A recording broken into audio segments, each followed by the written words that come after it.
Pete. What it is. What's up, kings and queens and boos and all of yous? How y'all doing today? What's going on? What's going on, peoples? Okay, How you? issues. Welcome back to another amazing edition of Their POV with Nick and King. We are your host, Nikki Johnson. And I am the king, King Harrington. Hello, hello, hello. But today he will not be the only king represented Not because today. it is the men's edition today. We're going to ask the kings anything, and y'all know I absolutely will. We have some amazing kings that are kicking it back in the King's Lounge for a moment. But while they are preparing and getting ready and getting all handsomeified for you guys, King, tell us, how was your weekend? Nick, the weekend was cool. You know what I'm saying? Did it what I do, hang out, enjoy my weekend because it was a stressful work week. I'm in training, my new job. So I was definitely glad to be able to go and hang out. So Saturday, went to the Jazz Festival, South That's Carolina Jazz great. Festival in Cheraw, South Carolina. Had a good time down there. And then Sunday today, washed some clothes, um, watched a few games. My Giants lost again, but it's okay. My my Georgia Bulldogs won yesterday. Go Dogs! So yeah. Other than that, everything was pretty cool. And yourself? My weekend was amazing, y'all. So I have started this 75-day challenge that actually kicks off tomorrow. So I had some meeting with the people who have joined the challenge. All I'm gonna say is, oh, wait till you see me 75 days from now. All And I'm right. talking about totality of who I Okay. am as a queen. So I'm excited. A lot of Cool. stuff going on, as you know, with me as usual, but it's all good. I wouldn't be Nikki if I wasn't wearing 1,000 hats, right? Show you right. Show you right. All right, we have comments that are already starting to come in. What's up, fam? That is from my brother. Hello, What's going Rafael. on, sir? Thank you for Shalom. joining. Let your mom and your sisters know that we are now live. With Yes, that being yes. said, I'm going to start bringing on some of these, all of these amazing kings. I'm going to bring them on one by one so they can introduce themselves to you. Hold on one second.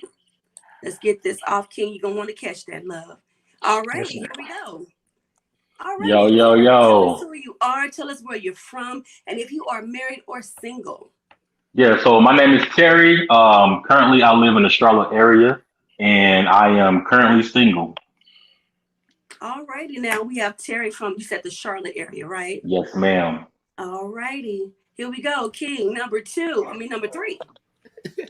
How you guys doing? My name is William Pleasant. I am a school counselor here in Houston, Texas.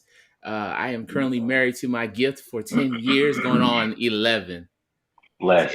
That's Y'all were what's up. frozen, so you missed him say, I've been married to my gift. Come on, King. Bless. I That's love what's it. I up. love Like it. that. Come Like on, that. gift. Oh, King, we have to do our shout outs because I forgot to Yeah, talk I to was my wondering if you could. gift. I knew that was coming up. I was wondering. I was wondering. You should have said something. Here's King number 4. Yo, yo, yo, how's everybody doing tonight? What's going on, Reese Reese? Nothing much. My name is Sean Maurice, and anything you want to call me, but stupid. But anyway, I live in the Raleigh area. I'm retired Coast Guard. Just hanging in there, married. Just taking it easy, taking it day by day. And thanks. Thank you so much for joining us, Sean Maurice, and our last king to join the panel tonight. Come on in and say hello. Hey everybody, my name is Ricky Williams. I'm from Houston, Texas. I'm married to my angel of joy for the past 3.5 years. Come on, Angel of Joy and Gift. No Listen, doubt. That's your what's up. husband gonna introduce me like that too. You're gonna be like the queen of my. Okay, anyway, thank y'all so much for joining us. Before we get started, King, what would you like to say, love? Let me give a shout out to my Nubian princess, queen, love of my life. Over 30 years I've been knowing her. Shakita Harrington. Yes, baby. Love you. Hope you're listening. All right, as always, I'm gonna do mine. King is gonna hate, but it's okay. It's all good. Hello to my future husband, whoever you are, wherever you are. I know you are somewhere preparing and praying for me. I am doing the same for you. You have an amazing wife that is waiting for you. Hey, boo, hey. Yep. Shut up, King. Shut up. Most likely he's probably listening. He's probably listening to the show right now. You've been He's saying watching the this show. since last week. He might I be. hope my future queen is listening too. Come That's on, what's up. Terry, say Say that. That's what's up. Yeah. Say that. Come on in the room, boo. Come on. All right. All right. Let's hit some of these comments.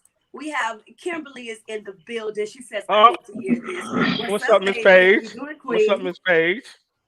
How you And then doing? my big sister, she says, hey, sissy. Hello, baby. How you doing? Welcome, welcome.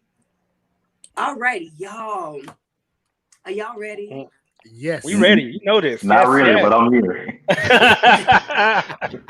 It is the men's edition today. We're going to be asking the kings anything. So, and y'all forgive me because I'm not feeling good today.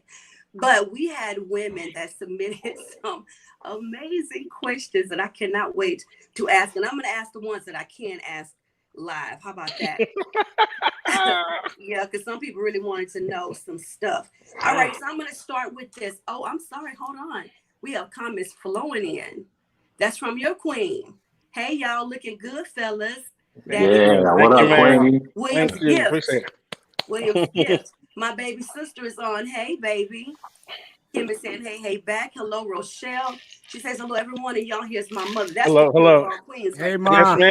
Call me Mom. Miss Sterling, how are you? All righty. Fellas, we're going to start with this one. I'm going to come out the gate with it. Is it unfair for women to think that it's the man's job to pay on the dates? And I'm going to add a caveat to that, especially on the first date. Y'all are shaking your heads and laughing. So let's see. We're going to take this to William Pleasant since that you found that amazingly. You really gonna start like that? Yes, I am. Yes, I am. So what is your answer? Is Well, I it could- unfair for well, I- women to think that? Well, I can say from my experience, my angel of joy, as Ricky likes to say, she is also my angel of joy. She we didn't pay. We pay for each other separately. And I don't think So it's y'all went Dutch. yeah, because we wanted to go in as friends. We didn't want to have any misconceptions thinking that this was about to go further. We're friends. We're just going to check out how this goes. If it goes, we'll go on a second date and maybe that. But I don't think it's fair that it should be expected on the first date, especially just when you're getting to know somebody. I bet. King, what's your answer? Well, you know me. First date is always my icebreaker. I mean, I'm just saying. I'm being Yes, honest, I know you. it's always been my I ice. can't wait for your answer. It's my icebreaker. I don't have a problem paying for the first date because usually it's either going to be like a lunch or maybe like a breakfast type thing. So, I just take them to a nice little spot, nothing too expensive because everybody know, hey, that first date, you will not get the big, just being real. But, We I know take how you feel about it. exactly. King. So, yeah, I don't mind paying on that first date. To me, that's the icebreaker. I invite you out. You know what I'm saying? And we go from there and see if there's going to be a second date because I feel you out on that first one. So I don't have a problem paying. You got to eat. I got to eat. I ain't got no problem with the lunch. It's all good. Since we eating anyway, let's go find us a special.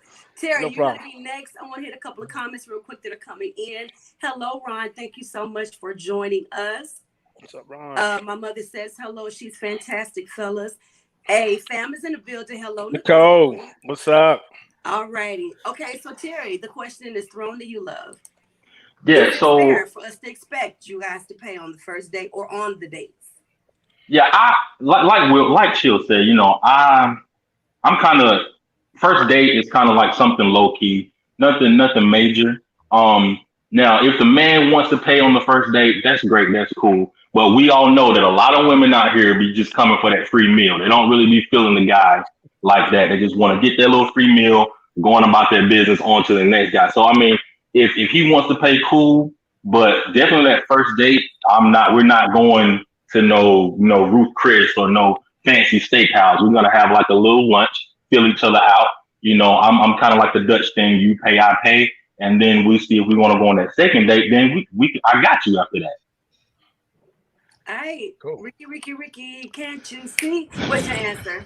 I mean, I agree with everything that's been said so far. I would add a little caveat. So for me, I'm just kind of an old school gentleman. I always pay for the first date. However, she should not expect it. And that's the kicker, right? So you should never come into any situation with anybody new with expectations of them just taking care of you. So I always have the first date, but that's my choice. But if she doesn't offer to pay, that does not look good on her. So I would throw that out there.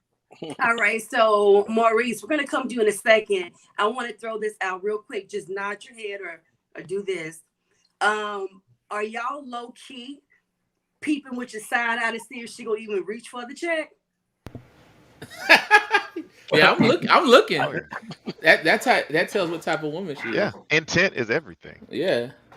Okay. And then, So if she doesn't reach, nod your head. If she does not reach, is that putting her on a I'm not too sure list, or just something you kind of putting in the back of your head?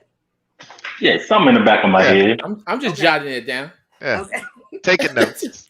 Okay, taking notes. Yeah. All right, King is frozen. He'll be back in a second. Sean Maurice, is it wrong for women to assume, is it unfair, I should say, for women to assume that men are going to pay on the dates, especially the first one? Yes, I agree with Ricky. It's to assume that I'm going to pay. I think that's wrong. But 9 times out of 10, as a gentleman, I will pay because that's just me. But for you to just come and order the most expensive thing on the menu and like, yeah, he got it because he invited me out. But like I said, 9 times out of 10, I mean, anybody that knows me, I mean, even with my family, I just feel like, you know, I that's something that I enjoy doing. I enjoy hanging out with my friends, but like you say, Ricky, the lady, don't assume that I'm gonna pay for it. But you know. All righty. We have what happened to it? Brandon. I don't even want to mess that That's up. that's my brother. Okay, please tell me how to pronounce his last name then. Okafor. Okafor. Okafor. Welcome, brother. And Brandon says, nice. We want to hear from you guys in the comments, so don't be shy. Just because we have a panel full of kings, I want to hear your questions too. There are so many, y'all. I just want to make sure I give y'all the decent ones. Oh, here's a good one. Fellas, kings, what are some of the misconceptions that women have about men? What are some of the misconceptions that women have about men? And this time we're going to start up top. Terry, hit that. One of my biggest ones is that men are always strong, and that's completely a misconception, especially in the Black community. You know, as Black men, we're always taught, you know, don't cry, don't show emotions, you know, shut up, suck it up, you know. So then when we get older, you know, we feel like we have to close up on everything, but we really do have emotions, and a lot of times women kind of go into things feeling like men are supposed to be strong all the time because we're the man, and we're not supposed to have weak moments. And if we do have weak moments, then they look at us as soft, or that we can't protect them, or whatever the case. And that's really one of my biggest ones. That's good. So I see your comments are still coming in, and I'm going to go back to those because we can always reflect on some of these POVs that are in the comments, because my sister has a question for y'all on that first date thing. All righty, so excuse me. The question goes to you, King. I think my biggest one is that all women, excuse me, I ain't gonna say all women, most women think that men are all dogs. You know what I'm saying? That we just dog out women, that we definitely, that's what we do. You know, we predators, and you know, you're not gonna get what you're supposed to get from that man. He's gonna dog you out, or he's gonna mess you over. And I feel that's a big misconception. All You know, right. I feel that you should give a brother a chance and see what happens. You know, I mean, just like anybody sees red flags. I know you, when you talk to them, you meet them, you see red flags. But the thing is, you know, don't take the looks. Don't go straight for the looks and stuff. And because most of y'all just get messed over because of that, instead of just seeing what a man's about. So don't particularly think every man is a dog. Go in with the open mind that he might be a good guy, and you know, take it like that. So that's my biggest misconception, is thinking all men are dogs. All right, so Terry says that all men are strong. Big misconception. Like they don't have a moment that they may be a little weary or weak. I hate the word weak, but. And then King says that we are not all dogs. Kimberly said, you're not dogs, but you're dishonest. That was her POV. Oh, wait a minute, that hit the wrong one. I'm sorry. That was her POV. She says not dogs, but dishonest. I'll let y'all respond to that in just a second. All righty. William, I'm sorry. Let me hit Ricky real quick because I feel like Ricky's ready. Ricky, what is one of the big misconceptions that you think women have about men? I would say, I would say that like just because a man says that he loves you or sleeps with you or spends time with you, that's really true. Like you have to weigh the actions along with the words. So don't, especially in the beginning stages of a relationship, don't just take everything at face value. Like keep both eyes open. I would say that's a huge misconception. And that doesn't account for all men, right? But we all know some people that fall into that box. Right. Yeah. Sierra says as loudly as she can, come on, Ricky. All righty, it's on you. Sean Maurice. I think the biggest misconception that all good black men are taking or either dating white women. There are still good black men out here, ladies. So don't feel that just because you haven't saw that one in the club or in the church anywhere, brother. There are still some good black men out here. So I think that's one of the biggest ones. And yeah. That thing was all up in my spirit. Hey. I'm gonna tell you how good that was. True and a half. I'm gonna tell you how good that was because we do feel like that a lot.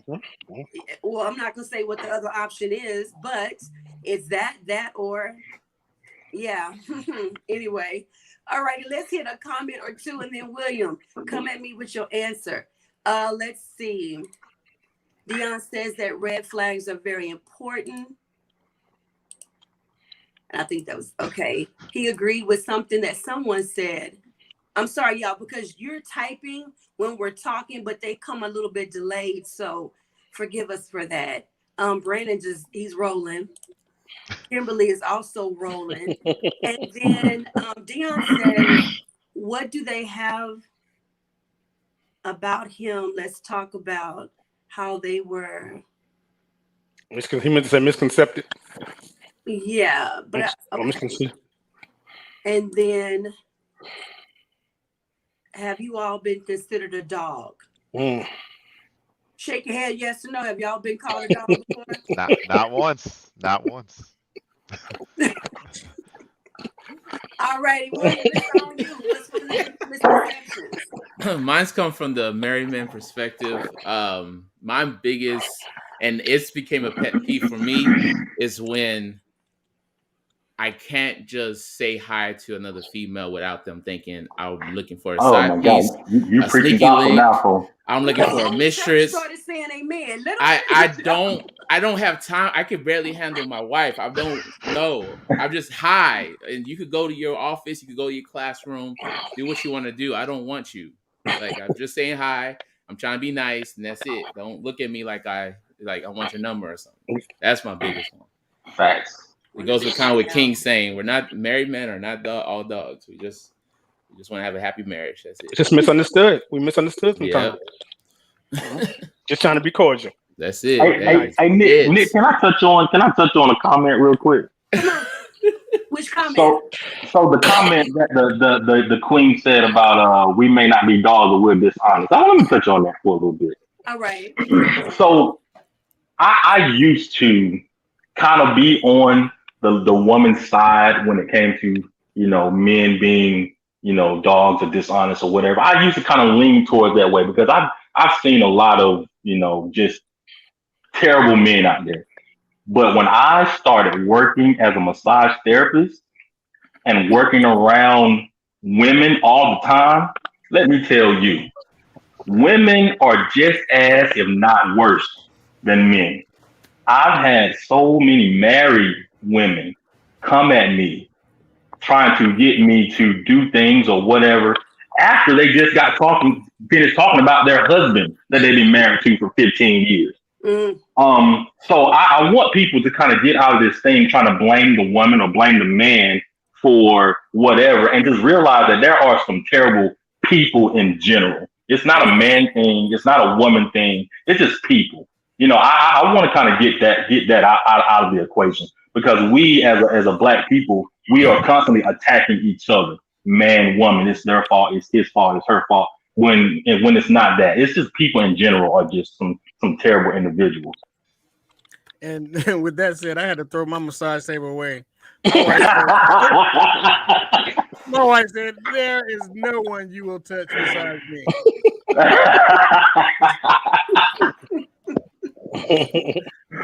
Your wife said she ain't feeling that. Y'all, there's so many comments that are coming in.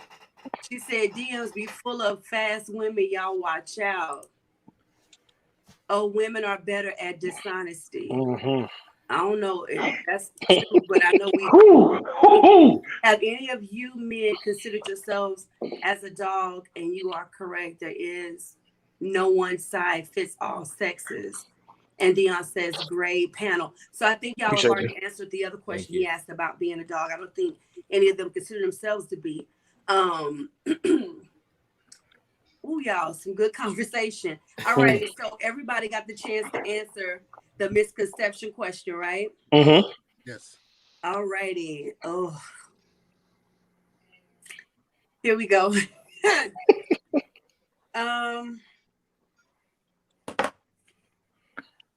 Do men just want to have sex with women? That's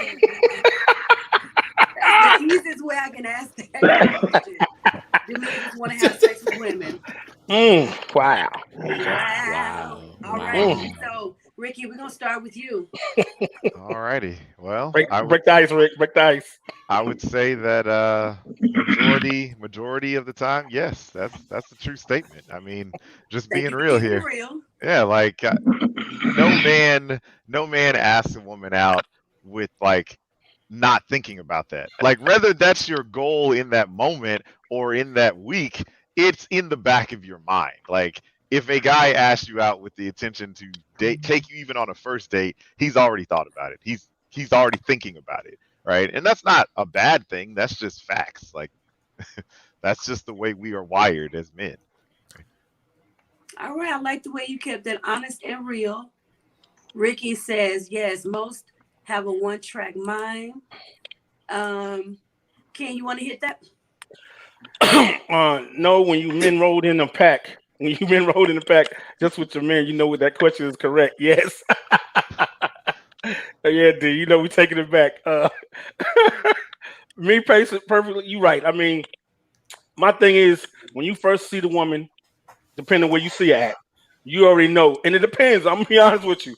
It depends on what she look like and how you feel you want to come at her. Because I don't came at some women like, okay, you know what? She seems like she'd be cool.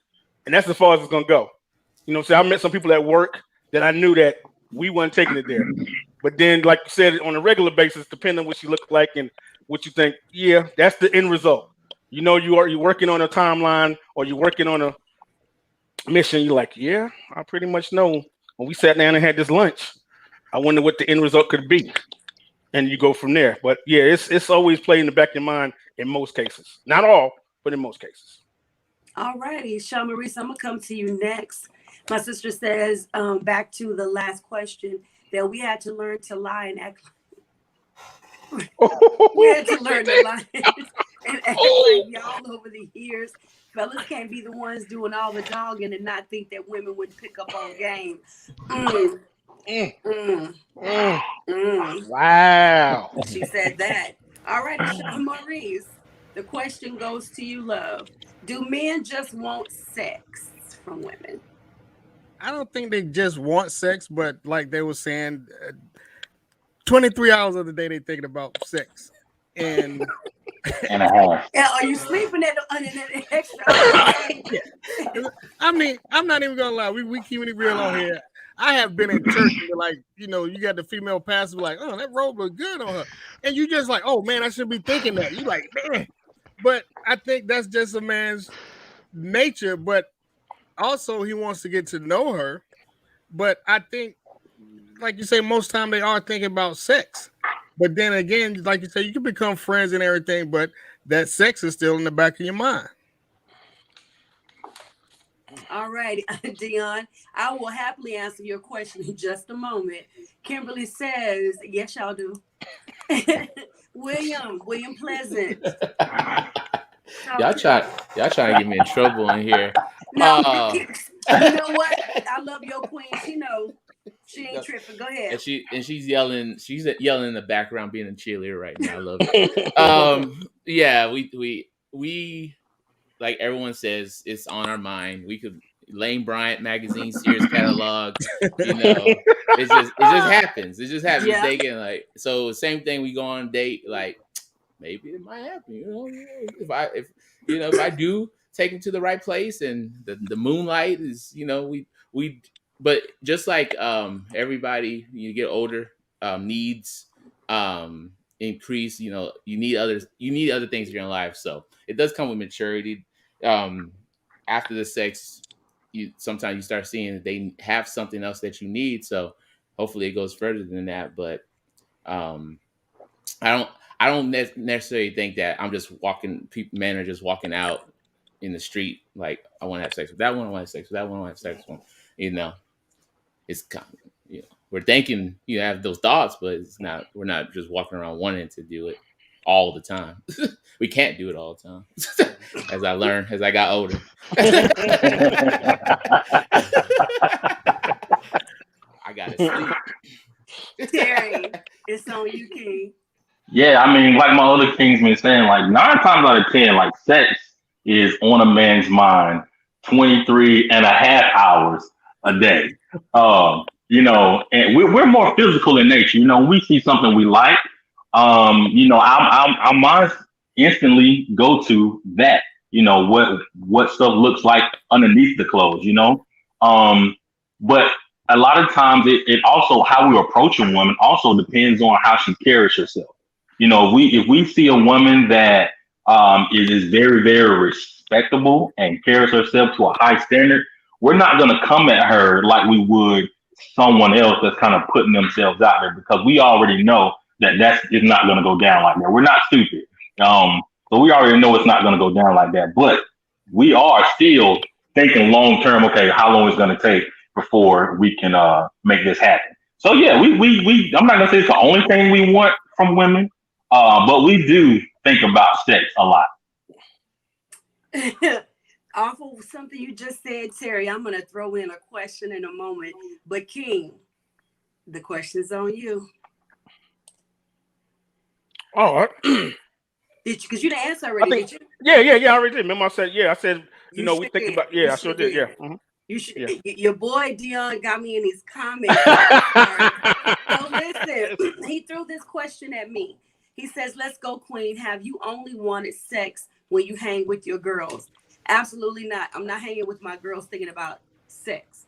I was actually in a conversation last night where a sister said, but we as women, we know in 5 minutes if we want to have sex with you. And I said, well, that might be true for all. It's not true for me.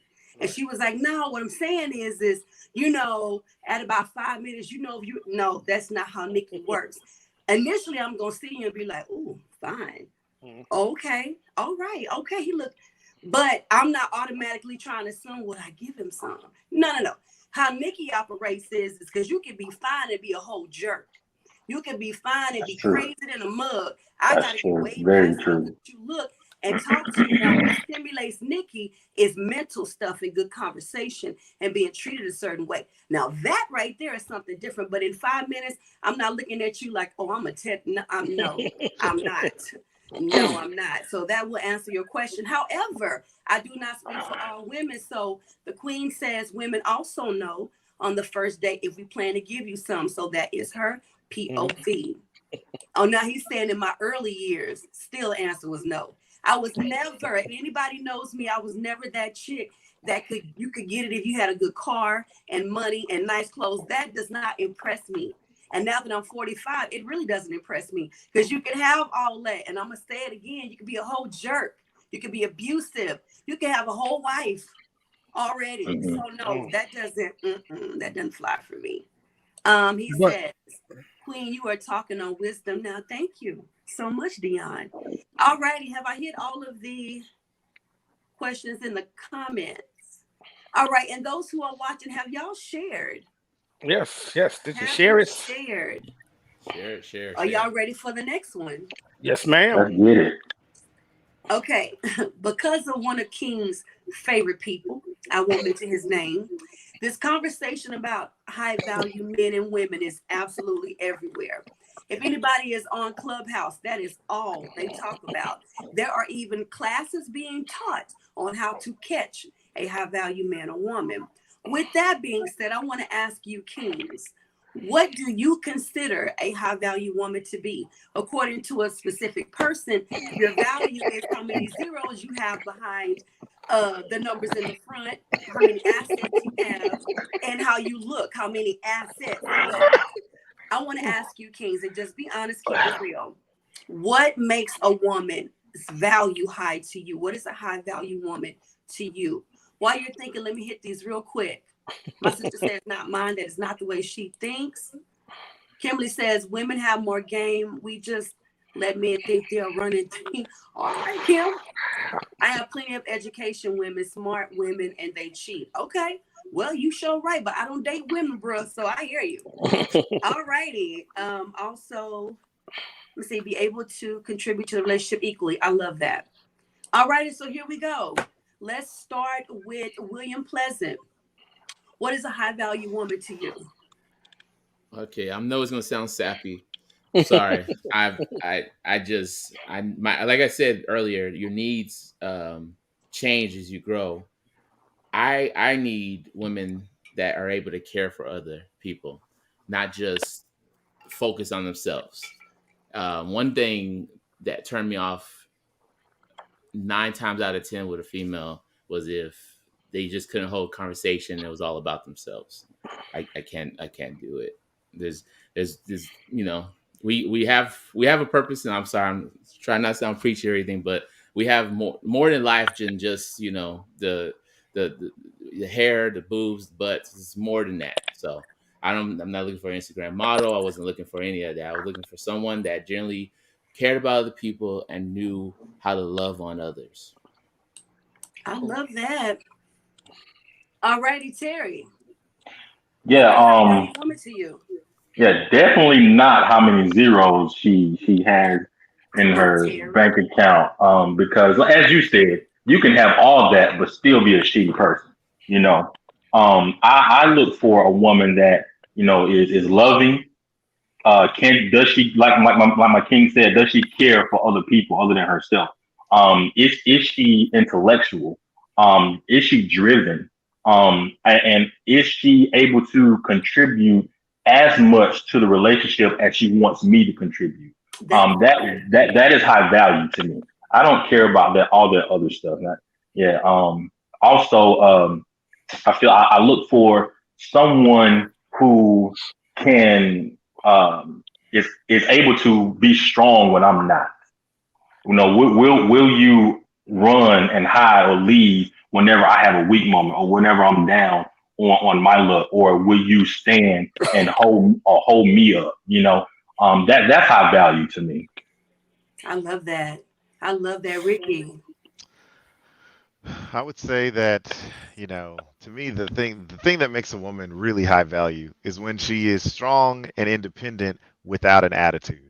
Because there are so many women out there who scream about how strong and independent they are, but they're angry. They're angry at the world. They're angry at their lot in life. So I think it takes real confidence and assertiveness to be a strong, independent person without having been so beat down in life that you expect the worst. Like, negativity is super unattractive. So I can't tell you how many women I Yeah. dated that, I thought it was going good. And the more time I spent around them, their negative attitude completely made me lose attraction to them.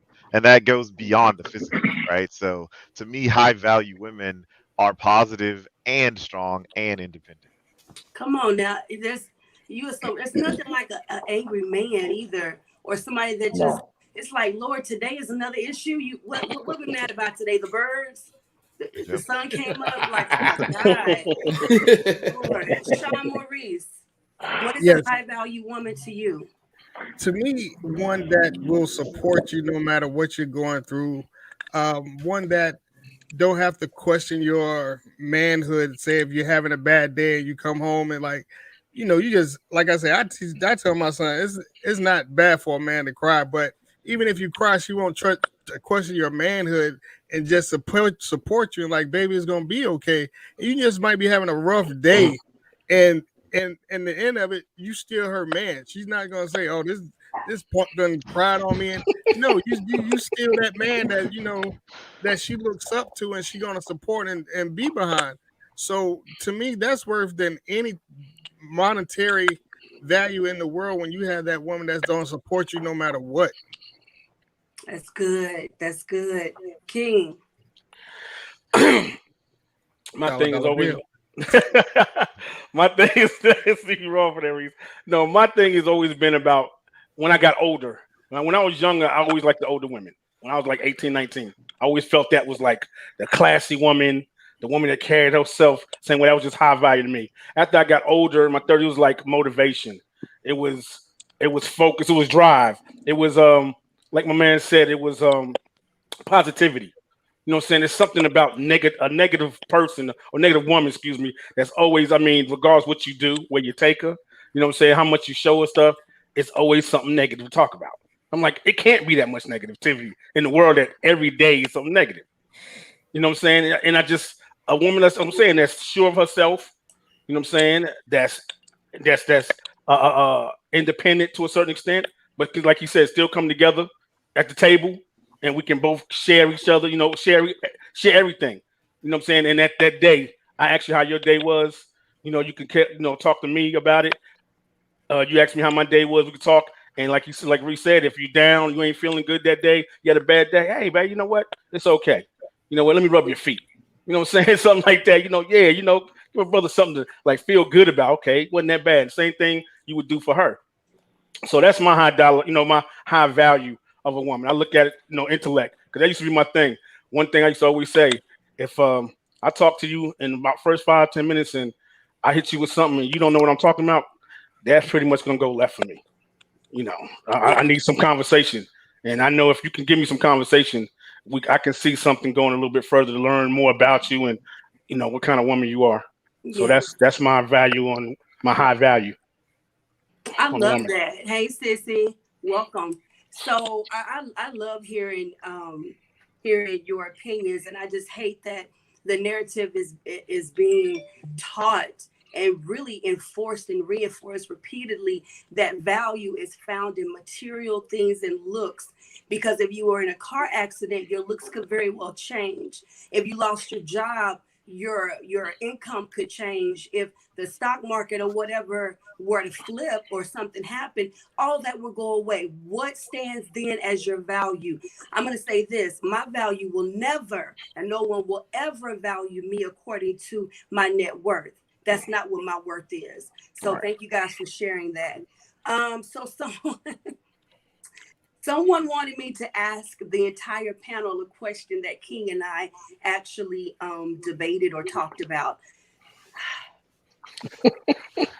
So this is your chance, Maurice and William, too, because I know that day, I know Maurice is like, I can't type fast enough. They want me to ask, should your wife or your committed girlfriend be able to answer your phone and have your passwords? King, I will not start with you this time because everybody got a good feel of your answer. We're going to start with Ricky. Ricky, should your wife or someone you're in a relationship with be able to answer your phone and have your password? What say you, King? I mean, I will give you my own personal take with the Please do. caveat. So, in my relationship, my wife and I, we share everything. We have a Google Doc. I have all of her pet passwords. She has all of my passwords. We have one bank account. We have one investment account. We share absolutely everything. There's zero secrets. I know the passcode to her phone. She knows the passcode to my phone. I answer her phone. She answers my phone, right? So, that's our relationship. We're completely transparent, completely open. I can also understand how that might not work for some people, right? So I don't think that it's wrong if you don't operate that way. My advice would be that should be the end goal, right? Like y'all need to work through whatever it is you need to work through to get to that place, but it's okay to have boundaries too. You just have to trust each other. At the end of the day, a lot of this mine's and yours comes from lack of trust. So Come on, I Ricky. think that as you evolve as a person, if you really have nothing to hide, then you don't have anything to hide, right? And it Come doesn't on, necessarily Ricky. mean that you're nefarious. Just because you feel like you want some more privacy, that's not a bad thing. So that's why I say I can tell you what works for me, but I can't really give a blanket statement and say, oh, well, this I've seen it work a different way too. So it's really on an individual basis. Thank you, Ricky. I'm gonna need the questions, and then I'm gonna come to Sean Maurice. King, I need you to check your text messages, love. Sierra says, "I knew this question was coming, girl. Listen." All right, Dion says, "Good family." Brandon says, "Same here, Ricky." Yes, I saw his face, Sierra. He aced this. Pam said, "Wow, that was amazing." I believe she was talking about the answers to the last question. Nicole agrees with Ricky. And my sister says, "Wonderful transparency." And my other sister says, "Come on now." All righty, Sean Maurice, you are hot in the comments. You now have the mic, my king. What do you say? What say you? Should your wife be able to answer your phone and have your password? Go. No. I'm just saying, like I said, there's not too many things that we hold personal to ourselves that we can say that we don't share. But I think my phone is one of those things that I was like, this is mine. I don't go in her purse. I don't look at her phone. Even when her phone rings, she like, answer that. No, you answer that. That's your phone. Who is it? They didn't call me. And her phone will ring and it'll be her mom or somebody. And they'll call me. When it calls my phone, I answer it. It's not that I'm hiding anything, but that's mine. I don't respect your space, respect my space. And I mean, some people feel comfortable with that. I mean, my phone will sit there. It's not like when it rings, I pick it up and try to hide it. I let it sit there and it will ring and she can look and see who it is. But that's my phone. You're not having a password to that. You have password to my computer. And I mean, she gets on all my computers. She had a password to my laptop. But my phone, that's just mine. That's the only thing I hold personal to me. And like you say, sometimes somebody might send me a joke and like, oh, this maybe my wife don't want to see this. It's the fellas. But that's to me, I just feel that's the one thing that I do have that I can say I can keep this to me. Not that I'm hiding anything. Like I said, I don't hide my phone or if it rings, you got to have a certain code and put your eyes in it with a swipe with two left elbows to it. Not your elbows. Yeah. I mean, if it rings, she can easily pick it up and answer it. But to me, I respect that. To me, that's just personal. Like I said, her purse. She would tell me to go in her purse and get her car keys. No, baby, you go in your purse and get your car keys because that's your personal space. Well, but there's nothing in there. I know it's not nothing in there, but it's yours. I don't. That's just the way I feel. Everybody else, like my man Ricky, he said, him and his wife don't hold anything separate. But that's just how I feel. That's your personal space to me. Just like they say, a man's wallet. I sit my wallet down, but my wife, she was like, "Well, babe, I need this out your wallet," and I go in there and give it to her. Nothing's in my wallet because most of the time it stays open with empty anyway. So, I mean, but it's just certain things that I was like, these are personal to me and they're personal to you. That's it. Dion says nothing should be that personal when you are the one. Chiquita, that's exactly why I'm making yours go last. Cause girl, I already know. Dion says he loves it and she trusted you and you should have done what she asked. Alrighty, so Terry. Yeah. So like me personally, I don't have passwords on my phone. But if I'm in a relationship, I don't go through her phone and I ask that should not go through mine. Am I hiding anything? No. But if she wants to go through my phone, all she has to do is ask, and it's here, baby. There you go. Now there are some people that are, have things to hide, and you can tell that stuff. You can tell if someone always grab their phone and they keep it close to them, or they have to, go somewhere else to send out a text message or to answer a phone call or whatever. It's all about trust.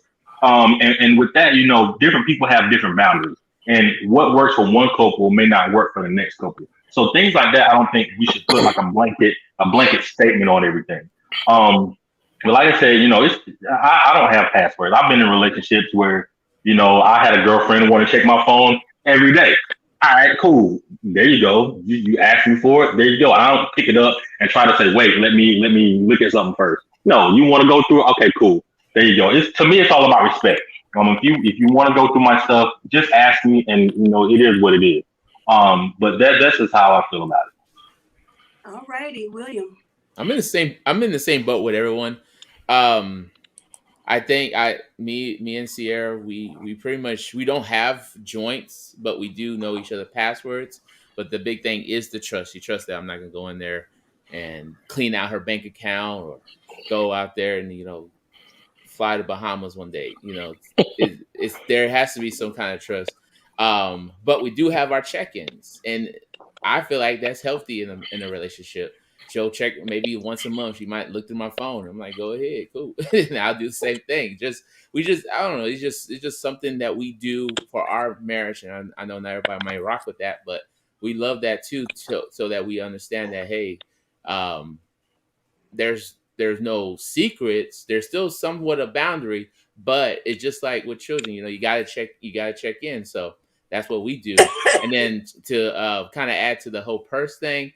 Yeah, the reason I don't go to the purse because I usually disorganize her purse after I'm looking for one item. So that's why I don't go to the purse. Give me up for coughing in the mic. I thought I muted myself. All right, did I hit everybody on that question? Yeah, but somebody had in one of the comments, even their kids have the password to their accounts. Where their kids at? Yeah. No, get out of here. Okay. Where your kids hang out at? I'm getting an iPhone or iPad. That's too funny. Dion has a question for me. I'll hit that in a second. King, you want to hit that? Road, as you can put a blanket in his relationship, and all should be checked and trust only in Jesus Christ. The rest you check. We have divorces for the same garbage. Yeah. Yeah, I've been knowing D for y'all 30 years, and he's ex-military 30 years. But yeah, like you said, as far as when he goes in, he goes in. So everything when he was married, everything, accounts like his kids now, they got access to his account, but they don't do nothing he tell them not to do. So believe just because they got access, he lets them know when to go in it and when not to touch it. So yeah, so I knew that when he put that down there. Yeah, his kids got all access, but they don't mess with nothing. I don't trust my kids. Well, see, he ain't got a problem. I ain't gonna lie to you. He don't have that problem. He do not have that problem. And King, you know me. I don't play, but I still don't trust my kids. Yeah, he got a girl and a boy. He ain't. When I tell you, he don't have no problem with them in his accounts. None. They let him know when they need to do. Plus, they got their own cards and stuff. But he let them know. If you need to get something out of there, they let him know. They ask him, and that's what happens. Exactly, Kim. I agree with Kim. Yeah, she's and she for real. And she real about that. Yeah, she real about that too. And she said, "I'm not touching yours." Yeah, so listen, my sons have my passcodes because if anything would ever happen, I wanted them to always be able to handle business. Right. And I'm so grateful that I didn't have to ever I could lay anything around. My kids weren't gonna touch nothing. They knew better, but they were trustworthy. So he wants me to give my opinion on this question. I'll make mine brief because I did it when we did the show. My husband can have all of that. I don't care. I have nothing to hide. I want his. I want him to have mine, and I don't want his because I want to be able to check his stuff. But as one of the examples I gave before, if we're in the car, say my purse is in the back seat and my phone is in the purse, we need to get Google Map to go find something. I don't want him to have to always reach over and put in a password for me to get to his phone. At the same time, I'm not going to be going through it without cause or reason. And he can have mine. Like, it's my kids, they have that too. Like, I don't care like that. If I had something to hide, maybe my answer would be different. I'm not throwing that at any of you all, but no, so I don't have a problem with that. Did all of y'all get to answer that question, Ricky? Did I come to you? I think I came to you already. Okay. Yeah, everybody's good. Yeah, and just a brief thing. Dallas just won. Now, Man, get out of here. Oh man, really? Wait, really? I'm sorry. Were you calling me hood, sweetheart? No. We said no. Hood queen. No, he's a hoo-ah. Hood queen. No, yeah. The word hood is there. Right, but don't take it like that. I don't think I show you hood at all, but I'm gonna give you a moment to. Okay, he took the word hood out here. Right. Okay. Yeah. See, hood queen. Yeah. All right, Dion. I was like, you see hood where? Okay. Raiders won. All righty. So I think I've hit. Oh, I'm sorry. My brother says, Terry, would you mind hitting this one? What's that? Can you see the comment? You can't see it? Yeah. Let me read.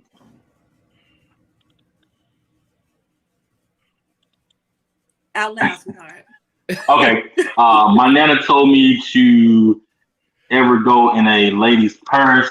Going through the phone means she's looking for something, but he or she should have trust first.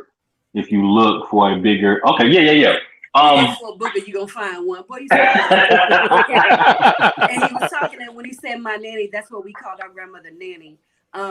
So yeah, he taught her never to go into a woman's purse. You look for a booger, you gonna find it. All right. Go ahead, sweetheart. Yeah, and that's the thing people always say. If you go looking for something, you're gonna find it. And 9 times out of 10, you already know it's there before you go looking. You're just looking for confirmation. And people try to talk themselves out of, well, he's not doing this or she's not doing that. They're trying to talk themselves out of, that feeling. But if you have to go through somebody's stuff, you feel like that's something you need to do, there's already a distrust there anyway. And you're gonna find something. Yeah, and I'm gonna say this: if you choose to do it, do it. But if you're gonna go look and be prepared for what you see, prepared for what you see. King, you don't get off the hook. Your wife says to go back to you, and she wants to hear the answer to the question. So, King, should your wife be able to answer your phone and have your password? Yo. I tried to let you slide, but no. Okay, okay. Right, William say we listening. Go ahead. Okay. Look, I'm ready. Like at one time, I still feel the same way. Oh, how convenient! How convenient! Okay. I still feel the same way. I feel that that's the only individual piece of me that I still have as far as my phone. I don't have a problem. You know what I'm saying? You answer my phone. It's going to my phone. My thing is the password, having that. Why? What's the big deal? I don't have nothing to hide, but I feel that can I have that one piece of me, you know what I'm saying, to be just me? You know what I mean? I ain't gotta hide it and stuff, but I just feel that you got everything else. Is there a piece of me left that I can have that's still part of me? I'm just saying. I mean, just it's just almost like said no. It's almost like just going out the backyard and sitting back there by yourself. You know what I'm saying? I'm everywhere in the house with you. We go this way. Is there a point where there's something that I can still have that shows my individuality of who I am? Just that one part. And I don't feel a phone is a big deal where you got to sit here and think whatever I do on my phone and stuff like that. It ain't about that, because if that was the case, I mean, you would see a lot more going on if you think that everything could be hid in your phone. That's gonna, start some problems and stuff. So I still feel, and Rick, you know what? Leave it alone. You just say something else, Rick. No, he ain't gotta tell me. He know that. He ain't gotta tell me. Said no. Well, see, and I understand that. I mean, I knew I was gonna hear that. So my thing is just that's the only part I ask, and I don't have a problem. I don't, like I said, like Rick said, I don't answer your phone. What's the big deal? I just don't understand why that's so significant. Ever since cell phones came out, and when people was doing what they were doing, even back in the day, when it was doing stuff like, I mean, still, once you get older and you get more mature about it, it still should be the same thing. Okay, it's my phone, and it is fine, and it's fine. And I know exactly, and I understand that, and that's fine. But I mean, It is what it is, y'all. I still, that's the way I feel, and I don't feel that's a problem. I don't feel it should cause a problem, and that's just part of life, you know. It's a BS answer, chill. I know, you know, I know I was gonna hear that. I know I was gonna hear that because I get that from her. I get that one Meanwhile, thing. wait a minute. I get that one thing. Is that my You sister's heard- background? You heard her. You heard her. You heard her. And you know, so I knew I was gonna hear that, y'all. I knew I was gonna hear that, but it is what it is. You know, I feel that's the only thing. I mean, ain't no big deal, but I mean, hey, vulnerable. I mean, I'm vulnerable on all levels. But I mean, some things, I mean, of me, I don't feel I have to give up. I'm just me, you know, and I love my wife too. Yeah, and I love my wife too. So I still feel there's things that still is a part of who I am, even before I got married. You know what I'm saying? I love my wife. I'm faithful, and I feel like, hey, I still want to have something that shows who I still am in my marriage and everything. And I feel if my phone is the one thing I can still hold on to a certain extent. It ain't like it's like my life, but it's just still something. Okay, you know what? That's my phone. Cool. For whatever I look for in there, and whatever I play my games and other stuff, like when you said about the jokes, all that, that's just still mine as far as that part goes. Okay, so King, I'm gonna cut you off because y'all know King is so passionate about this. He will keep going. He will keep going. But I want to address this question Nicole is asking because every time you give this answer, King, you harp on this. So she says, but your phone. When does the password of a phone define you? Because you keep relating it to it's the last piece of me. It's the last piece of me. You're not saying I want my piece of privacy or my maybe even individuality. You keep saying it's the last piece of me. So that's why it does feel a little bit of BS-ish. Well, especially when it comes to, you know, your wife. She love you, but I don't think he can hear you. Answer that, King? Hold on, wait, don't answer for him. King. No, I don't think he can hear you. Because I don't think he can hear you. Wouldn't that be convenient? But that'd be super convenient. Now you can't hear. But all right, so Nicole, maybe we'll be able to come back to this question. We have some more coming in. Makes you who you are. Well, he can't answer that right now, baby. So we'll come back.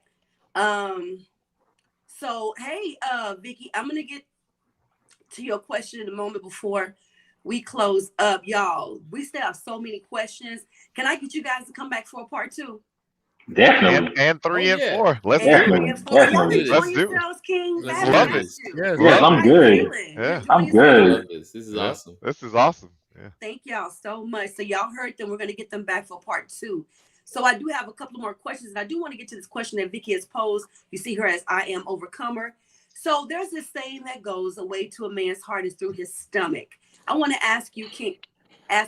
Oh, you're back, King. You can hear us now? Yes, I'm back. Yeah, I had a little audio. Oh, now he can hear. Convenient. Yeah, that was convenient. Very convenient. That was not the case. I had some audio difficulties, really. Y'all know I ain't trying to get out no conversation. You know this. Man, all the good questions. Your camera go out. Oh, y'all serious? Yeah. I've answered every question, y'all. Don't go there. I've answered every question. Alrighty. So again, a way to a man's heart is through his stomach. Kings, I want to ask you, what is the way to your heart? Ricky, let's start with you. Well, I mean, this question is super personal to me because my mom is the best cook I know. And I grew up in the kitchen, you know, down home, Louisiana cooking. So that is 100% true for me. That might not be true for every dude. Like, not every dude is super, super into food.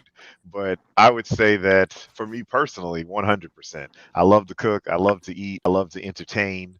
So, yeah, for me, that's absolutely true. I love that. Okay, so Sean Maurice, if excuse me, is the way to your heart through cooking? And if not, what is the way to Sean Maurice's heart? Cooking is not I can cook myself, so that's not the way to my heart. To me, the way to my heart is someone that I can laugh and joke with, and they hold the same values as I do and not judge me on certain things that I like, and we can both compromise and come to an agreement instead of just, you know, having differences. And, you know, one thing, like my wife, before we met, she didn't like motorcycles, but I love to ride motorcycles. So what I knew when I took on a first ride, I couldn't act crazy. I couldn't do nothing. I had to make her feel safe. So doing that, she went and got her motorcycle license and everything. So we was riding together. So I think a lot of times you just have to sit and understand each other and put yourself in that person's place And to me, that's the way you get to a person's heart. I love that. Cool. All righty, Terry. What's the Mm. sorry? No, you're Somebody always asks when you put something in your mouth. Yeah. All right. The way to your heart, King. Yeah, so food is not the way to my heart.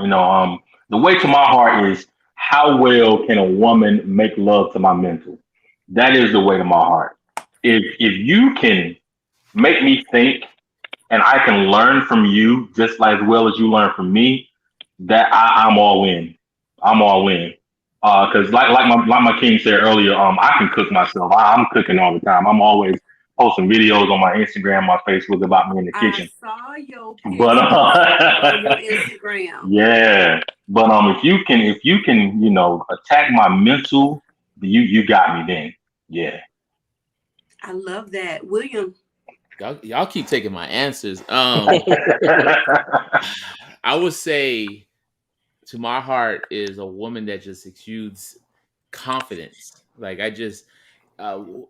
there's something about just knowing who you are and confident. I know there's a responsibility on my part, being the husband, to make sure that I am encouraging and pushing and motivating, being that cheerleader. But that confidence just is very sexy to me. I know when you walk out that you're not going to be, scammed. You're not going to let anybody, take advantage of you, because you are confident. You know who you are. You know your value, and you know what you want. That's good. Did everybody get to answer that question? King. Okay. Y'all know, anybody that know me should know I ain't the best cook. I don't cook like talking about it. So when he, like my man Rick said, 60% of my relationships was always based on how good you can cook. 60%. I'm gonna be honest with you. I love to eat.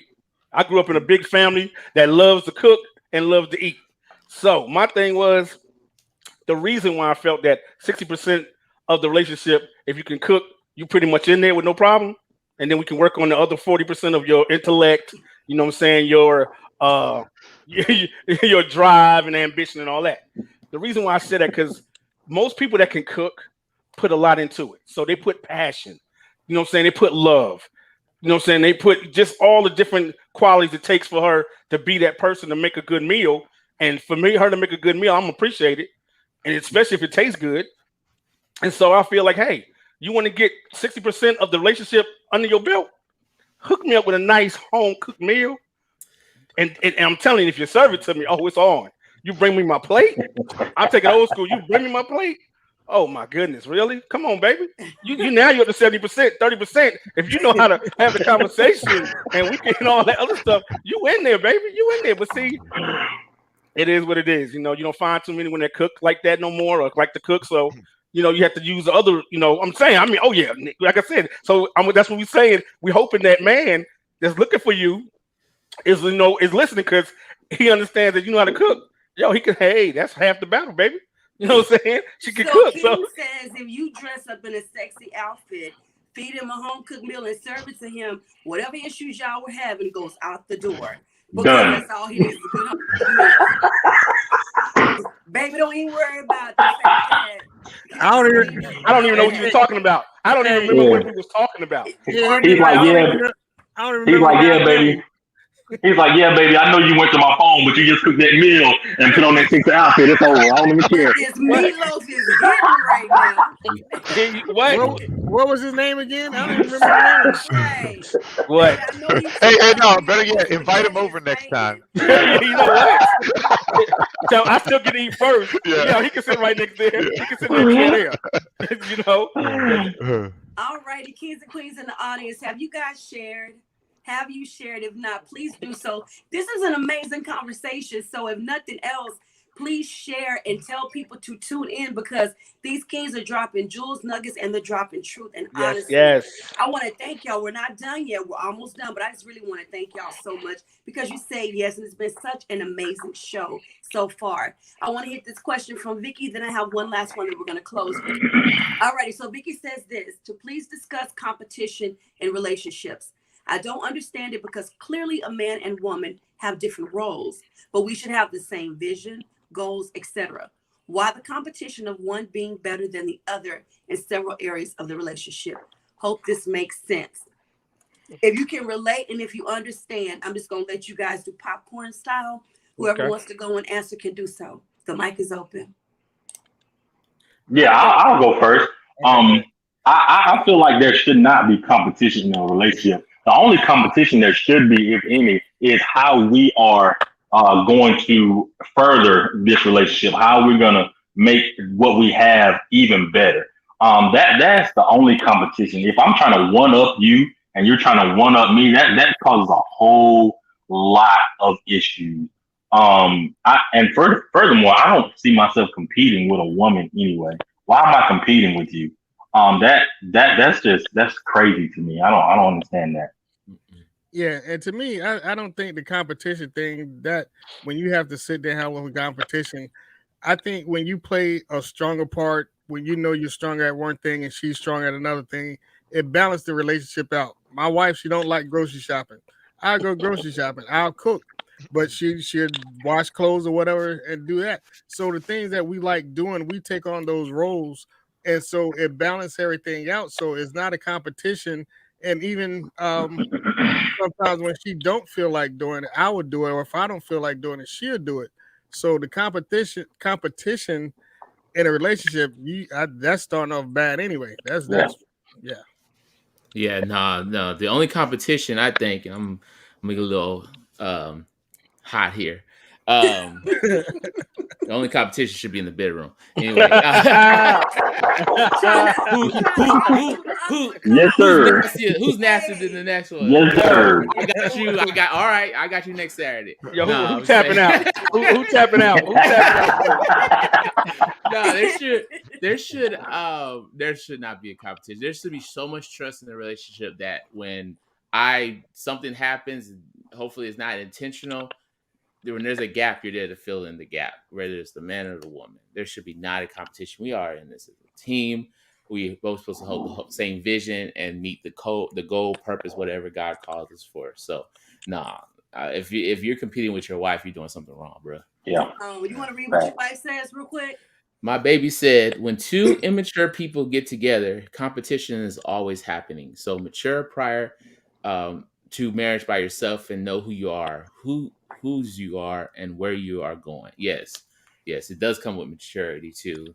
Yeah, I know when we started, there was a little bit of a tit for tat, but we got through that pretty quick because we realized how much better life is when we work together. I love that. Yes. Next king that wants to go. Yeah, like you said, that's why I always felt that we have our lanes. You know what I'm saying? In a marriage, you have your lane of what you do, and we meet at the finish line. So there's no competition. I'm doing what I'm doing to get there. You doing to get there, and we meet at the finish line. We both winners. Yeah. You know what I'm saying? No second place, ain't no third place. It's both first place. That's both of us. So that's always been my attitude about a marriage. Being in a marriage and trying to be as equally yoked as we can. Yes. You know what I'm saying? So therefore, competition is nothing. There's no competition. It's about togetherness, about moving forward together and see what we can accomplish. So yeah, definitely never never been in competition. Unless we were playing some kind of game. Mm-hmm. Yeah. That's about it. And I can get competitive that way. Definitely because I want to win. But as far as competition in life and in my marriage and moving forward, it's all about the equality of us moving forward. I love that. Next king. Yeah, I mean, I agree with everything everybody said. I mean, the competition has no place in a relationship or a marriage because the idea is that the whole should be greater than the sum of its parts. You And better so say it. if you truly are one, then a house divided against itself cannot stand. That Come on doesn't now. even make sense, right? Like, how can you Dropping compete jewels. with yourself? You can't, right? Like Exactly. your woman should be an extension of you. So Yes. where you lack, she should step up. Where she Sure. lacks, you should step up. If Sure. anything, y'all are like the Eiffel Tower. You just Well, I got a drink for support each that. other, right? Like it's these pillars that come together at a peak, and you both climb together. You rise together. No doubt. Ricky. No doubt. There's No zero doubt. competition. Ricky Yes, tried sir. to close us up with a good word. No doubt. Sierra says to preach, Ricky. That was good. Wow. Yep. Wow. This is nice. Next king. That was it. That was all of us. That was Everybody everybody. got to go. That was all of us. Yeah. Ricky, everybody is screaming, preach, Ricky. Yes, sir. Yes. So for me, the only competition in relationships should be who's trying to outdo each other. And when it comes to being loved, I want to outdo you. I want you to compete with me on loving each other. I feel When you I on that. have That's people good. that I know that are getting married, I always say, my prayer for you is every day you're so selfless and you guys try to outdo each other in loving one another. That's it. Everything else you're supposed to be working together. Vicky says she is loving these answers. So thank y'all for answering that for her. Not She a wants problem. to go. You know, really, what Vicky, is the you I mean, problem? King, you're not What gonna is? give Tell a her, tell her leave that alone. question. Tell Nick, hey, Nicole, we gonna talk. Leave that alone. It's done. Let it go. It's done. We don't put the phone fact down. Okay, it's over with. Let it rest. People are not going to agree on how they feel about the phone issue, so it is what it is. Just let it go. I'm sorry, Nicole. I can't make them answer, but It's a roll. It's a wrap. It's a wrap. We don't put it to bed. Okay. Everybody gave the my input. final question to you all is this, and I wanted to save this one for last. What is it like being a Black man in America? I'm going to start with Terry. Man,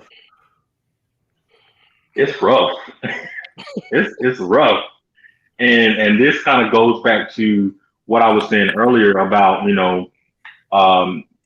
women feeling like Black men are supposed to be strong all the time.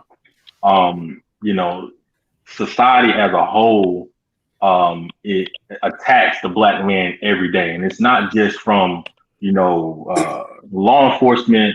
It's as a like we're surrounded at all times trying to win this race, and everything is set against us. And I coach middle school football, and I'm always telling my kids, because 90% of my players are Black.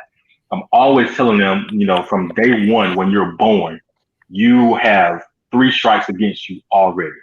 And everything that you do, people are looking at you, waiting for you to fail. And all they're waiting on you to do is prove to them that they were right about you the whole time. The moment you mess up, they're like, oh, you know what? I knew that he was this. And it's hard to get over that. And Black men are supposed to be the strong individuals, and it's a lot of times we carry a lot of weight on us that nobody else sees, because like I said, we're told to be strong and not to be weak and not to show emotion, and we don't have someone that we can go and talk to, unless it's like a brother, that a close friend that we have, because a lot of times we have a woman at home and we're trying to talk to her about these problems. Like I said, she looks at us as weak. And, her mindset is that he can't protect me. He's crying about, something that happened at work, how he's going to protect me. So it really is hard out here, being a Black man. I want to say this real quick. And I say this in honor to all of you kings who are on the panel and who are listening. I think you guys get, it's a disservice to you that when you're growing up, you're always told you're not supposed to cry. You cry, you're a punk. Quit acting like a punk. Quit acting like a girl. Like you're taught to turn that switch off.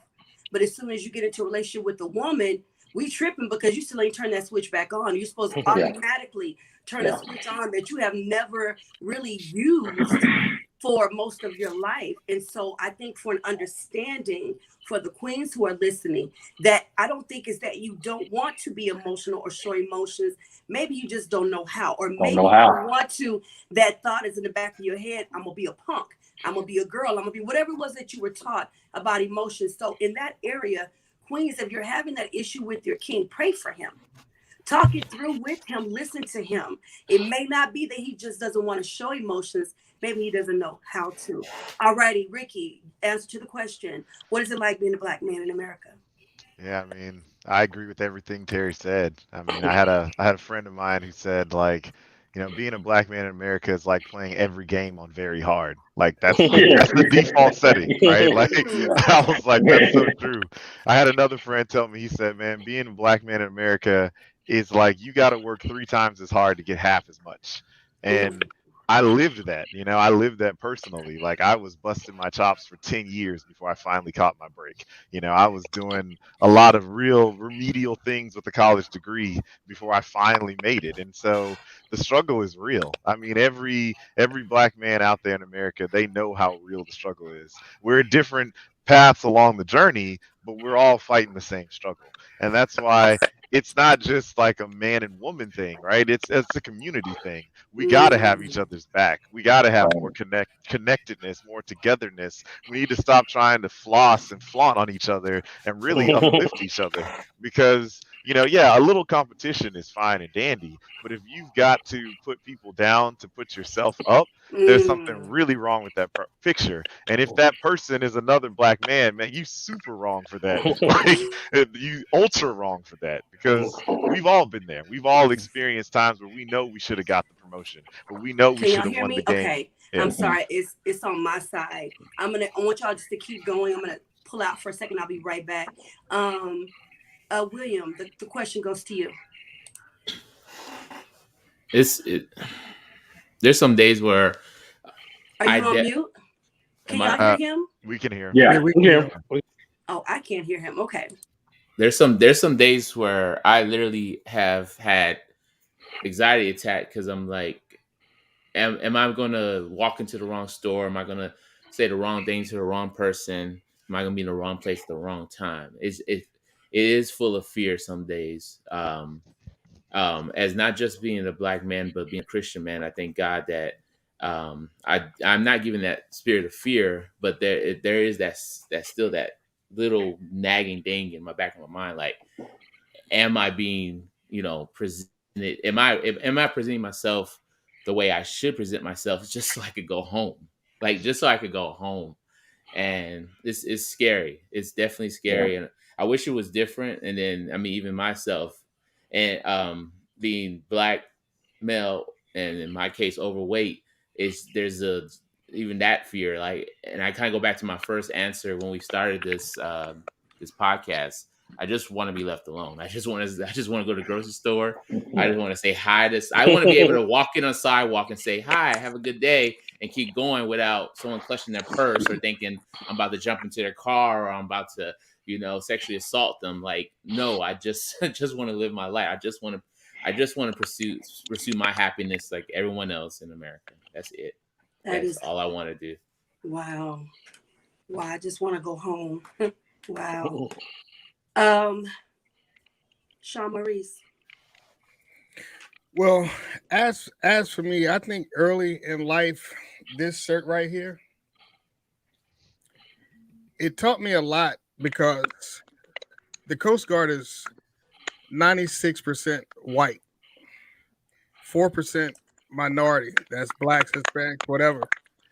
So a lot of times, even coming through, I had so many challenges where you would see guys studying by themselves and would study for the same thing for advancement, but they don't tell me about it.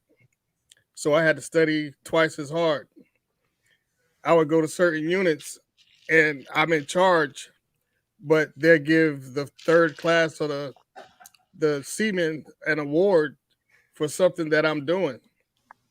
So a lot of times not recommended for advancement because you're doing the rules and your supervisor doesn't like it.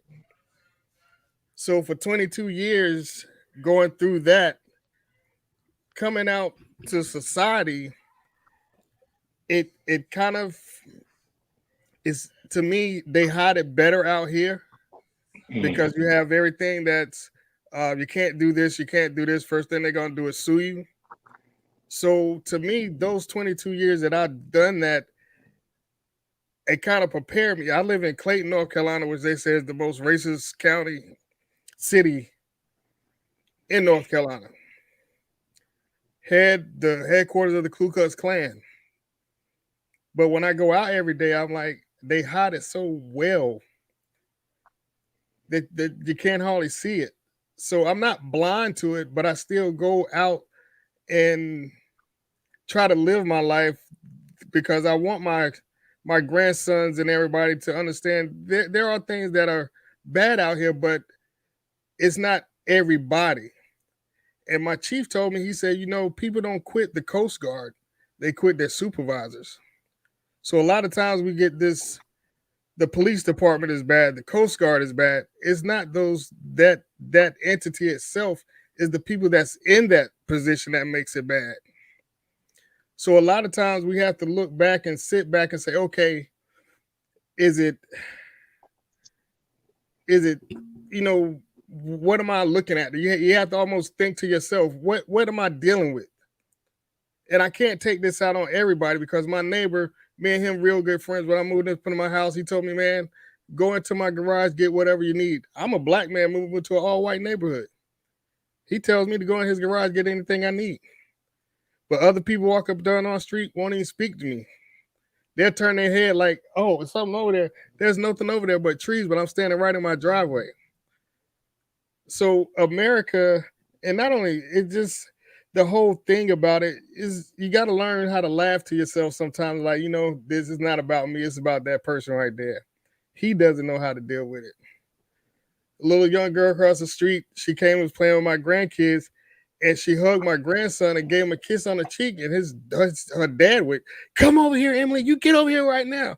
Innocent kids that you're already instilling them that you're not supposed to be affectionate to that black kid. So as a black man, I think those things hold dear to us. I've never been stopped, because of my color. I've been stopped. I just give my ID and I tell my boys, don't fuss with them. Give me your ID, keep it going. So we do feel it sometimes, and we sit and look at it, but we just happy to survive another day. And that's all I got to say. King. Yeah, being a black in America. Yeah, I look at it as an experience. And I've been experiencing this since day one. Growing up in New York City, Jamaica, Queens, I grew up in a black neighborhood, basically. And that experience was positive. To this day, I still know all the people on my block. We still stay in touch 40, 45, almost 40, 50 years later. Moving to North Carolina. That's when I started getting my first experience about, okay, yeah, it is a real difference, of how I get treated being a young black man. Went in the military, Army, 2 years in Germany. The difference between how the old Germans treat a black person and how the new Germans treat them.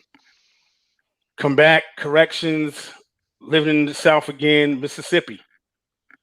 My first real experience of some racism, and just being a black person, just being because of my skin, nothing else, not how I carry myself, being a professional as far as, the jobs that I held, just my skin.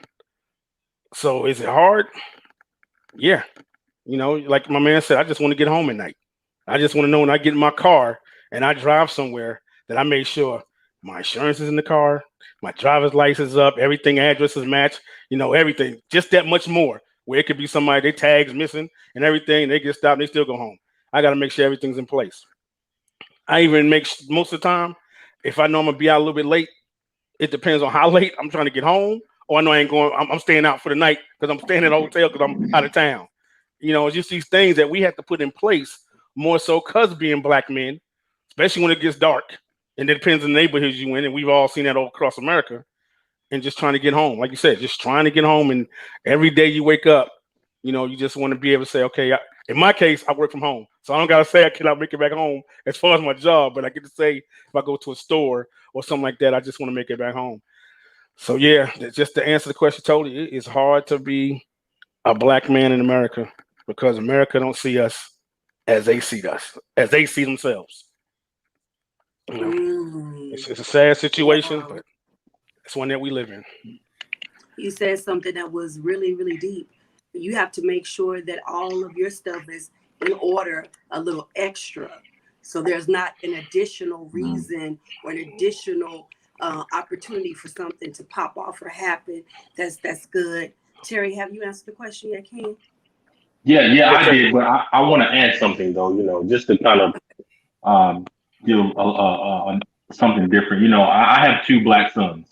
Both of my sons are 13 right now, and a few years ago, I'm getting ready to leave to go out, with a couple of my friends, and my son runs up to me. He just starts hugging me. And he's crying, and I'm thinking like, what happened? Like, what's wrong? And I asked him. I said, "Yo, what's wrong?" And he's crying, and I get him to calm down. And finally, he says to me, he says, "I don't want you to go out." And I was like, "Why?" I said, I'll be back. It's just going a couple of hours. I'll be back. And he says, "You might not come home." And that right there, the fact that my son at the age of, I think he was like 10 or 11 at the time, was already understanding the fact that his black father could leave the house and not come home, that was rough. That was rough for me. And I had to stay home with him just so he could be at ease, And it's tough that we as black men have to feel like we have to make sure all of our ducks are in a row just for us to go out and do our thing and come back home safely. That's rough, and I don't think people really understand the severity of those things. Whew, I don't even have words. Yeah. I don't even have words. I just don't. Because as a mother and as a black woman, the opposite side of that, but also on the same side of it, is worrying about your black kings, your sons, your husbands, your uncles, your fathers, worrying about y'all. So I can't speak on that. William Pleasant, please read this one. When men said a boy or a man shouldn't cry, it's only because how the odds are stacked against men of color. We always have to prove ourselves. Our ancestors have been mistreated for too long. Our women are treated harsh simply because how the Edomites see us and treat us even today. Shalom, God will restore us to our proper places. We will learn the truth of our history. Amen. Thank you so much for sharing that, brother. Ooh, anybody Yes, else want to speak on it or have let me do this because I don't want to hold and belabor the time. This is so good, and I know you all in the audience are enjoying it. Please show these kings some love right now in the comments as we are closing. I'm going to give each of you your final word. You can either speak on this, speak on anything we talked about today, or I will give you this if you would like a prompt. What's one thing that you wish everybody understood about black men? I know what I asked you earlier, but it's an opportunity to give a different answer and go a little bit deeper. So you can either touch on what we said already, or what is one thing that you wish everybody understood about black men. And as I call you, just know from the bottom of my heart, this queen thanks you, King, so very much. King Harrington, we're going to start with you. Okay. Let's see. Wait a minute, I forgot the question that quick. My bad. Hey, my bad, Nick. You was just so eloquent with it. I just forgot that bad. So eloquent, you don't even know. Well, you can either hit on something that we've already discussed as your final words, or what is one thing that you wished everybody understood or knew about black men? Oh, okay. I think one thing that we are driven, we're resilient. We're strong. We're loving. We know what I'm saying. We're nurturing. You know what I'm saying. I think a lot of women, or a lot of people don't think that brothers are nurturing. When you got kids, you nurture those kids. When you got to be the ones to stay home with them by yourself, you got to learn something. You learn how to take care of them, and be there for them. But I mean, for the most part, we got each other's backs. I know, like my family, Reese, that's my man. We go back 100%, and always there for each other. And that, understand that black men, we do get we don't get a fair shake, but we understand through all that, we still got to stand tall and stand strong, because we got a lot of people that we got to take care of, whether it be our wives, our sisters, our aunts, what I'm saying, our daughters, we got to be there, And then another thing, black men don't cheat. I'm done. What we're not going to do is start a whole new conversation while we're trying to end the show. William, William Pleasant, it's on you, man. So my final words, believe it or not, Black men, we only want what we earned. The majority of us, we only want what we earned or what God gives us. We're not trying to take anything that's not ours. We're decent people. We're just like anybody else. Sometimes we have to wear a mask just because, that's what we have to do. But at the end of the day, we still, just like my brother Terry says, we're going to cry when we sometimes we're going to have to cry. Sometimes we're going to hurt. Sometimes we're going to have some mental issues. We all want the same thing. We all want to help, want the help that we, need, Nick and King, thank you so much. This was awesome. Thank you guys so much. One love. Thank you, King. Terry. Yeah. First, I just want to say, Nick and King, thank you guys for allowing me to come on and grace you guys with my words. This was a good experience.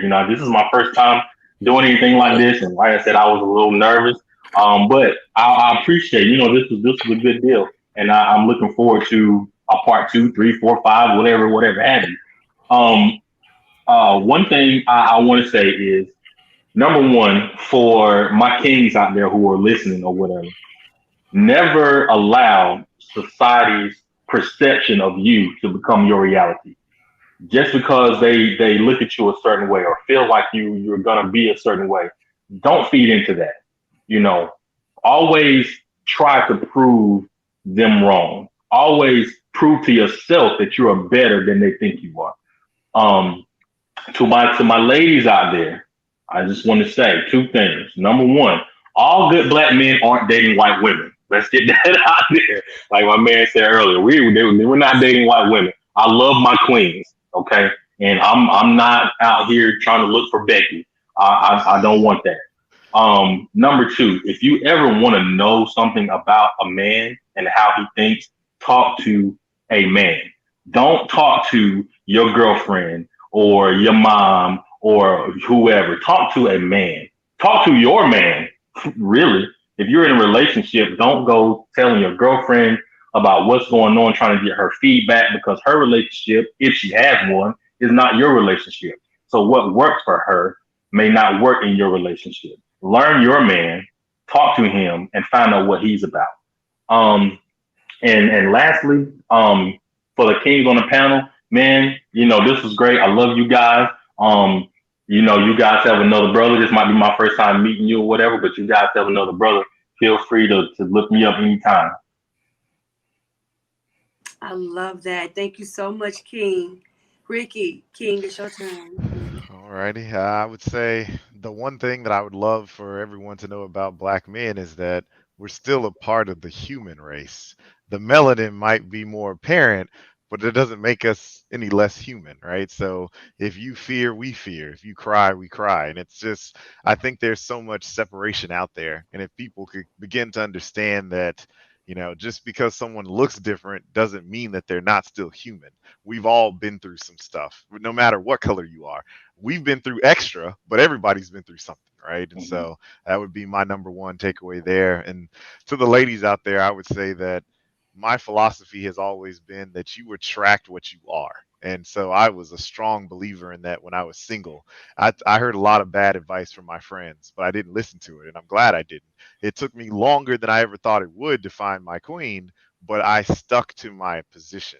And I would encourage any women out there who are single and who are looking, like, you need to reflect what it is that you want in a man. If you want a man who is happy, you need to be a happy woman. If you want a man who is financially together, you need to be financially together. It's unfair of you to want or ask something of your partner that you don't already possess, because you got to think to yourself that if that's what you're attracted to, then the way to attract it is to become it. And so that's what I encourage all of my ladies out there. And I've loved being here today, and thank you. I'd love to do this again sometime. Wait a minute. Thank you so much, Ricky. That was good. I always say, be what you want. Be what you want. All righty, Sean Maurice, what would you like to say, King? Man, this is awesome. I mean, this panel of guys, Nikki. I mean, like my brother Terry said when I first came on here, I didn't know what to expect, but it's 5 of us here, but it's a lot more of us out there. So these are not the only good black men that's in America. There's a lot of us out there.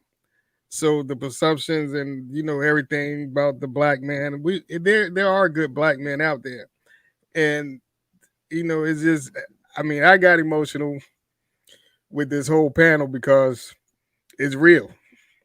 I mean, the conversations we had, the expression we had, we laughed, we joked, we had fun with it. And I think we need a lot more of that in our communities. We need a lot of open conversation and relationships to bring stuff out because sometimes people are scared to express themselves. But when you get an open forum like this and people can just talk, yeah, like you said, it's therapeutic. And it just does the heart good. I mean, leaving here, because I know now everybody can't wait to get back next week. Because it's like, okay, here we go. It's like that show, like Power. You can't wait to see the next episode. So, Nikki, thank you so much. King, thank you so much. Fellas, William, Ricky, Terry, I love you guys. I look forward to the next time. Thank you. Ronnie, Bobby, Ricky, and Mike, y'all were so good. Come on now. Hey, listen, as we are closing out, if you all would like to be on a future episode of Their POV with Nick and King, if you would like to be on a future panel, please go ahead and shoot me an email at nickandking@gmail.com. Make sure you like us on Facebook, on Instagram, and you can find this replay on YouTube as well as here on Facebook. Don't forget to find your girl at the Obstacle Overcomer podcast. You can find me on YouTube. All of the interviews are there, as well as every place you like to listen to podcasts. And if you are interested in finding out about the 75-day challenge, Change from the Inside Out, that starts tomorrow, please be very sure to email me at theobstacleovercomer@gmail.com. It is not too late. It is absolutely free. It is just about taking the next 75 days to be intentional about changing your life from the inside out. So with that being said, we love to leave you all with a word of the week. Give me 1 second. I'm stuck. I am stuck. Okay, here we go. We always like to leave you all with the word of the week. Ricky says he loves it. We got a lot of comments, guys, about not only you all coming back, but then having a women's edition, which we're going to do anyway, and then having you all back with the women. So if y'all are down for next week and you're free, we're going to do part 2. Y'all are so incredible. What I want to say is this. This is what I want everyone to take away. Talk and have understanding. I think Terry said it best. We need to have conversations with each other and listen to one another. We're not going to always agree. We're going to have different experiences, which gives us different answers, but we need to listen, because I can guarantee you, whether you're male or female, you walked away with an understanding. Maybe even changed your mind on some stuff, but you walked away with an understanding. So have those conversations. Y'all know that's the mission of Their POV, is for you all to talk. With that being said, we love y'all. It was amazing. It was amazing. And until next week, kings and queens, keep reigning. Yeah.